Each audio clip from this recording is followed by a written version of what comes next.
Hello दोस्तों, welcome to sleepy classes. आज हम प्लेसेस एंड न्यूज़ के कॉन्टेक्स्ट में प्रीमिक्स को डिस्कस करेंगे, बट बिफोर दैट यदि आप प्रीमिक्स को रेगुलरली फॉलो करते हैं ज़रूर इस टेलीग्राम चैनल को ज्वाइन करें। आपको यहाँ पे रेगुलर पीडीएफ्स भी मिल जाते हैं और यहाँ पे क्विज भी कंडक्ट किया जाता है प्रीमिक्स के रिविजन के लिए, तो एक एफिशिएंट तरीका हो सकता है आपकी पढ़ाई का। चलिए moving forward to the questions. पहला क्वेश्चन है प्लेसेस इन न्यूज़ में ही, recently X country made a historic decision by rejecting oil drilling by referendum in Yasuni national park, जो कि एक बहुत ही डिवर्स अमेजोनियन रीजन है। तो ये एक्स कंट्री कौन सी है? तो यहाँ पे करेक्ट आंसर क्या होगा? Brazil, Bolivia, Paraguay, Ecuador. Correct answer है इक्वाडोर।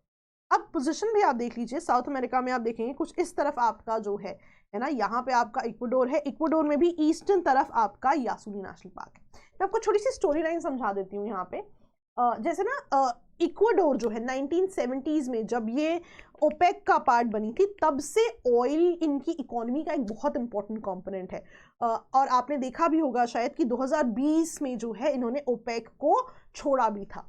तो बेसिकली यहाँ पे ये जो ऑयल ड्रिलिंग है, क्योंकि इकोनॉमी का बहुत बड़ा पार्ट है, तो हमेशा ही इस पे फोकस रहता है। अब ये जो हॉल्ट कराना है ऑयल ड्रिलिंग को इन सर्टेन रीजन्स, ये जो है इशू आप देखोगे 2007 से चल रहा था। 2007 में भी there was a specific block जहाँ पे ड्रिलिंग हॉल्ट करने की बात थी, एंड बिकॉज इकोनॉमी का इतना इंपॉर्टेंट पार्ट है तो थोड़ा सा ऐसे डिसीजंस जो है मुश्किल हो जाते हैं कहीं ना कहीं।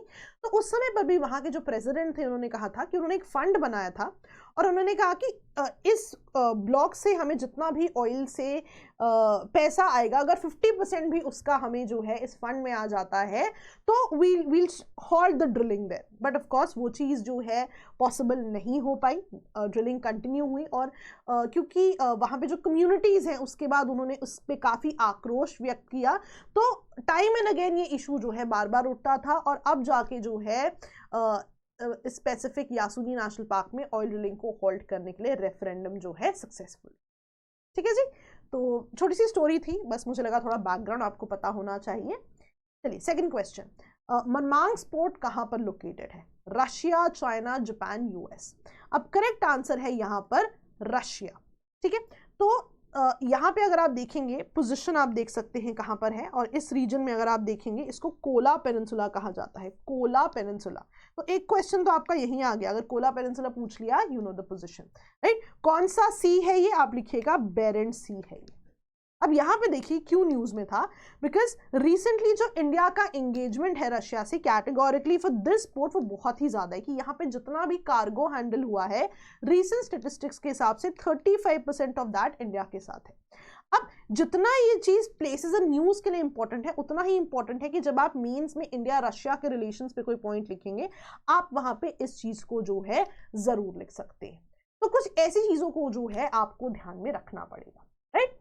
चलिए ये मैं क्यों बता रही हूँ, बिकॉज फैक्ट लगते हैं हमें बट मेंस में एज एग्जाम्पल्स यूज होते हैं, राइट। चलिए तीसरा क्वेश्चन देखते हैं। यूपीएससी में पूछा हुआ है ये क्वेश्चन, और पूछा क्या हुआ था कि इनमें से कौन सी वाटर बॉडी है जो रिसेंटली इमेंसली ड्राइड अप या श्रिंक हो गई है ड्यू टू ह्यूमन एक्टिविटीज। तो यहाँ पे करेक्ट आंसर क्या होगा? अराल सी, ब्लैक सी, लेक बैकाल। यहाँ पे आपका करेक्ट आंसर है अराल सी। अराल सी आप देखोगे बहुत बार अगर आप आर्टिकल्स भी पढ़ोगे तो इसका जो पानी है ये डाइवर्ट किया जाता था, let's say for agricultural purposes and other purposes, इसीलिए due to these human activities ये इवेंचुअली ड्राई अप जो है हो गया था। अब क्वेश्चन प्रिपेयर करना अपने आप में इंपॉर्टेंट है, बट जो थीम है कि ऐसी कौन सी लेक्स या वाटर बॉडीज हैं जो ड्राई अप हो चुकी हैं वो इंपॉर्टेंट है। तो इसका आप स्क्रीनशॉट जरूर ले लें कि lakes that are drying up. तो ये 6 आपके लेक्स हैं जो आप याद रखेंगे as a theme, right. Lake Eyre, lake Mead, lake Urmia, ये 6 के 6 लेक्स आपके लिए बहुत इंपॉर्टेंट है कि कौन सी ऐसी वाटर बॉडीज है जो ड्राई अप कर रही हैं। अगर आपसे पूछ लिया गया तो आपकी थीम यहाँ पे कवर हो जाती है ना। थीम बहुत इंपॉर्टेंट है। मैं हमेशा कहती हूँ कि कोई भी टॉपिक हो उसका करंट एस्पेक्ट, उसका स्टैटिक एस्पेक्ट दोनों पढ़ के थीम कवर हो जाएगी। अब PYQ आई एम श्योर बहुत से स्टूडेंट्स ने सॉल्व किया होगा, लेकिन ये थीम यहाँ पे कवर हो गई, इस पे आप जरूर ध्यान दें, राइट। चलिए चौथा क्वेश्चन देखते हैं। ये भी जो है पेपर में रिसेंटली पूछा गया है, आपको ये तीनों रीजन्स में बताना है और इनको इन कंट्रीज से एसोसिएट करना। How many of the above pairs are correctly matched?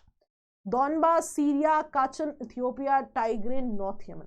तो यहाँ पे अगर आप ध्यान दें, सीखने वाली बहुत बड़ी चीज है कि तीनों ही गलत है। तो लेट्स अंडरस्टैंड या सीख लेते हैं। दोनबास आपका कौन सा रीजन है? आप देख सकते हैं यूक्रेन रशिया कॉन्फ्लिक्ट से जुड़ा हुआ है। अगेन म्यांमार में आप देखोगे काचन पीपल जो है इनको कहा जाता है। म्यांमार में कैरन पीपल, काचन पीपल, ये रीजन्स जो है कहीं ना कहीं न्यूज़ में बहुत रहते हैं।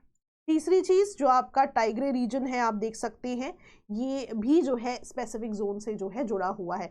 अब मान लीजिए ना आपको नहीं भी याद है तो आपको ये पता है कि ये यमन से तो नहीं जुड़ा हुआ है ना, तो ये चीज़ें भी कभी कभी हेल्प करती हैं। तो ये चीज़ आपको जो है याद करनी पड़ेगी। ठीक है जी, तो इथियोपिया आप जो है याद रखिए। चलिए आगे बढ़ते हैं। Last question. अब यहाँ पे आप देखिएगा हम एक स्पेसिफिक पॉइंट भी डिस्कस करेंगे, जैसे recently Iriomote island was in news, so it is associated with Japan, Kenya, Tanzania, Russia. ये बेसिकली जापान से जुड़ा हुआ है। अब ये क्यों न्यूज में था, है ना, ये क्यों न्यूज में था? रिसेंटली यहाँ पे जो कोरल ब्लीचिंग इवेंट है, यहाँ पे 2016 में मेजर कोरल ब्लीचिंग इवेंट हुआ था और ये बहुत ही अच्छा एग्जाम्पल है। यूजुअली हम पढ़ते हैं कि कोरल ब्लीचिंग को रिवाइव करना बहुत मुश्किल है, पर ये बहुत ही अच्छा एग्जाम्पल है कि जो इनके रिवाइवल के साइंस हैं बाय 2020 बहुत ही ज्यादा बढ़ गए थे।